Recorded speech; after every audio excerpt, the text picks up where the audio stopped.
असुरों का जन्म और पृथ्वी का ब्रह्मा जी की शरण में जाना। वैशंपायन जी कहते हैं, भरत श्रेष्ठ जन्मेजय, इस प्रकार संपूर्ण मानव जगत बहुत प्रसन्न था। मनुष्य इसी समय असुर लोग राजपत्नियों के गर्भ से जन्म लेने लगे। उन दिनों अदिति के पुत्रों देवताओं द्वारा दैत्यगण अनेक बार युद्ध में पराजित हो चुके थे। स्वर्ग के ऐश्वर्य से भ्रष्ट होने पर वे इस पृथ्वी पर ही जन्म लेने लगे। प्रभु यहीं रहकर देवत्व प्राप्त करने की इच्छा से वे मनुष्य असुर भूतल पर मनुष्यों तथा भिन्न भिन्न प्राणियों में जन्म लेने लगे। राजेंद्र गऊ, घोड़ों, गधों, ऊंटों, भैंसों, कच्चे मांस खाने वाले पशुओं, हाथियों और मृगों की योनि में भी यह असुरों ने जन्म लिया और अभी तक वे जन्म धारण करते जा रहे थे। उन सबसे पृथ्वी इस प्रकार भर गई कि अपने आप को भी धारण करने में समर्थ ना हो सकी। स्वर्ग से इस लोक में गिरे हुए तथा राजाओं के रूप में उत्पन्न हुए कितने ही दैत्य और दानव अत्यंत मद से उन्मत्त रहते थे। वे पराक्रमी होने के साथ ही अहंकारी भी थे। अनेक प्रकार के रूप धारण कर अपने शत्रुओं का मान मर्दन करते हुए समुद्र पर्यंत सारी पृथ्वी पर विचरते रहते थे। वे ब्राह्मणों, क्षत्रियों, वैश्यों तथा शूद्रों को भी सताया करते थे।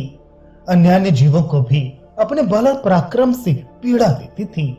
राज वे असुर लाखों की संख्या में उत्पन्न हुए थे और समस्त प्राणियों को डराते धमकाते तथा उनकी हिंसा करते हुए भूमंडल में सब ओर घूमते रहते थे। वे वेद और ब्राह्मण के विरोधी, पराक्रम के नशे में चूर तथा अहंकार और बल से मतवाले होकर इधर उधर आश्रमवासी महर्षियों का भी तिरस्कार करने लगे। राज जब इस प्रकार बल और पराक्रम के मत से उन्मत्त महादैत्य विशेष यत्न पूर्वक इस पृथ्वी को पीड़ा देने लगे, तब यह ब्रह्मा जी की शरण में जाने को उद्यत हुई।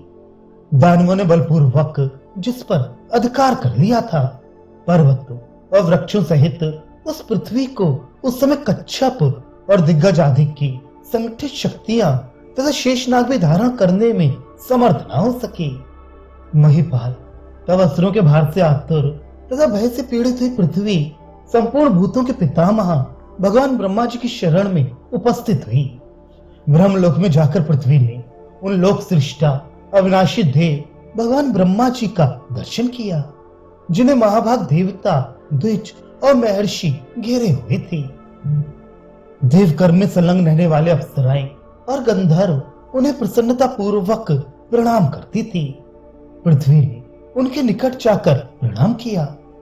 भारत तदनंतर शरण चाहने वाली भूमि ने समस्त लोकपालों के समीप अपना सारा दुख ब्रह्मा जी से निवेदन किया। राजन स्वयंभू ब्रह्मा सबके कारण रूप हैं, अतः पृथ्वी का जो आवश्यक कार्य था वह उन्हें पहले से ही ज्ञात हो गया था। भारत भला जो जगत के सृष्टा हैं, वे देवताओं और असुरों सहित समस्त जगत का संपूर्ण मनोगत भाव क्यों ना समझ लें। महाराज जो इस भूमि के पालक और प्रभु हैं, सबकी उत्पत्ति के कारण तथा समस्त प्राणियों के अधीश्वर हैं। वे कल्याण में प्रजापति ब्रह्मा जी उस समय भूमि से इस प्रकार बोले। ब्रह्मा जी ने कहा, वसुंधरे, तुम जिस उद्देश्य से मेरे पास आई हो उसकी सिद्धि के लिए मैं संपूर्ण देवताओं को नियुक्त कर रहा हूं।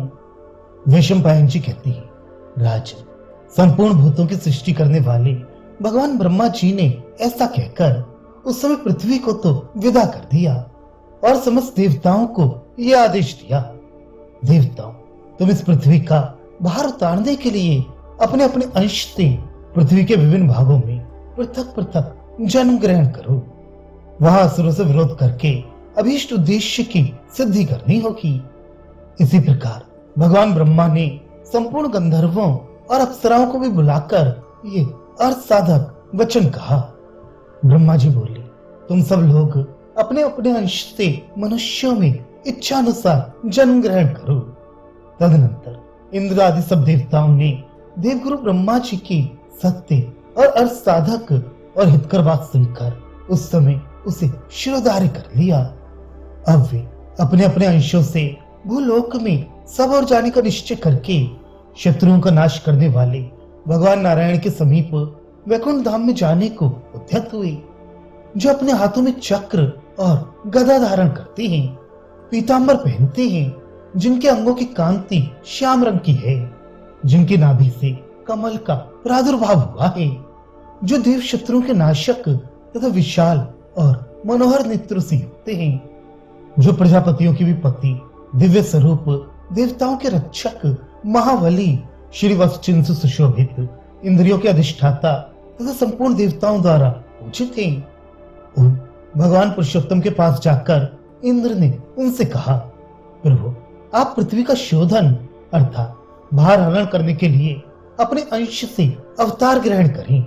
तब श्री हरि ने तथास्तु कहकर उनकी प्रार्थना स्वीकार कर ली।